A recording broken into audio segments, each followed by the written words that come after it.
Et donc, sur quoi portera la conférence de presse? Sur quoi concrètement le sujet? C'est quoi? Bon, nous avons annoncé que nous allons intervenir sur l'actualité nationale, ce qui ne nous empêche pas de répondre à des questions sur l'actualité internationale. Mais nous tenons à préciser que cette actualité nationale a été dominée ces derniers temps par des questions de lutte contre la corruption, détournement de fonds publics, etc.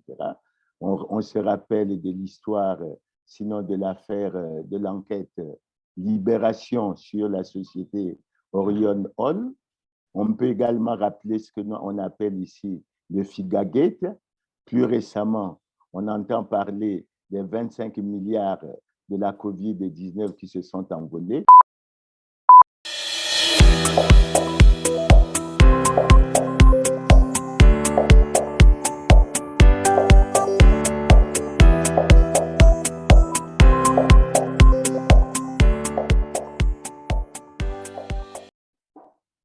Bonjour Clément Mirassa. Bonjour Christian. Merci Clément, vous êtes président de la Fédération de l'opposition congolaise. Vous envisagez de tenir une conférence de presse demain, samedi 20 mai 2023, au siège du bi-hebdomadaire La Semaine africaine. Sur quoi portera concrètement votre communication?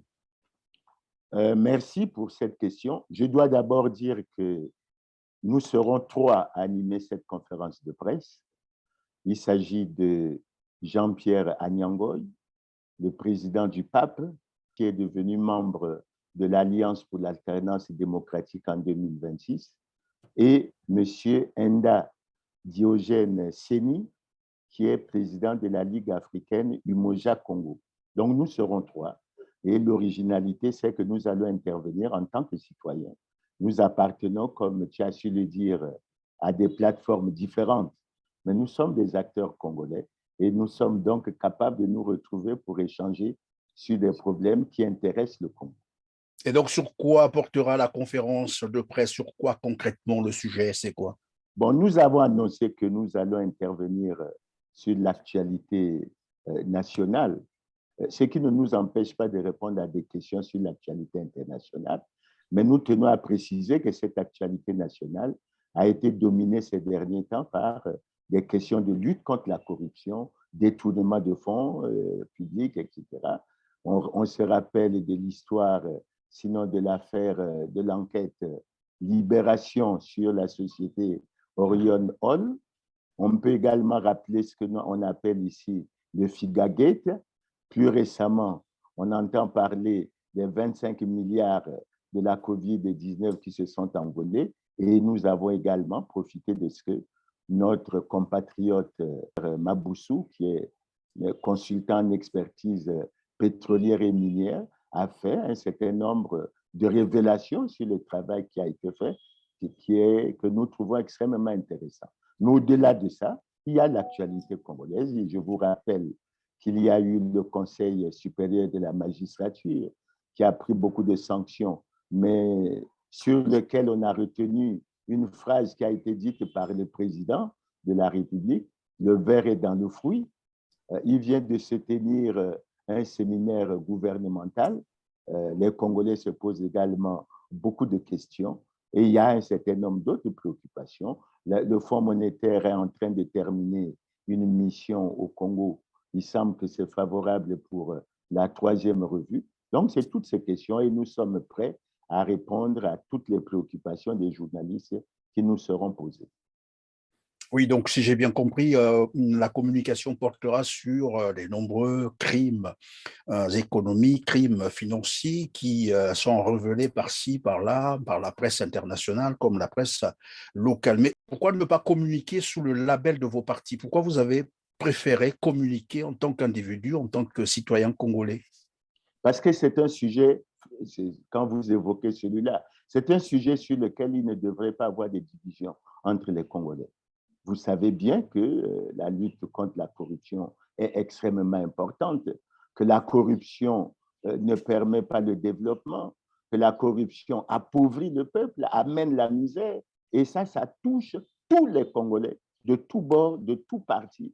que ce soit les acteurs politiques, que ce soit les acteurs de la société civile, que ce soit les citoyens. Et nous avons préféré nous placer dans une position de rassemblement et non de division avec des replis qui ne sont pas toujours à souhaiter. Qui dit conférence de presse, dit la presse, évidemment. Donc, les premiers invités, ce sont les médias. Mais en dehors de la presse, y a-t-il d'autres personnalités, par exemple, ou des mouvements qui pourront prendre part à cette conférence de presse?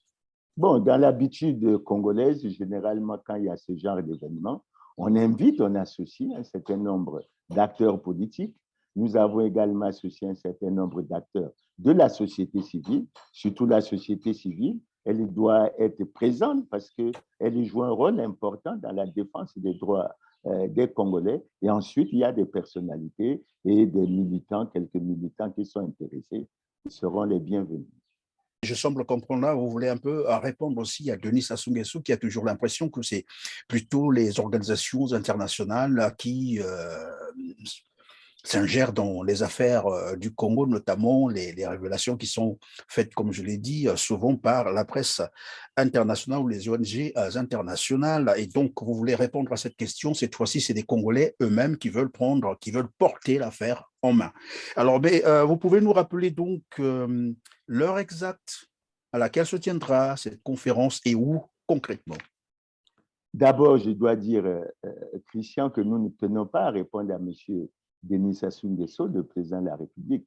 Nous voulons plutôt interpeller les Congolais pour dire aux Congolais que dans ce genre de situation, dans ce genre de problème, le silence n'est pas la réponse appropriée.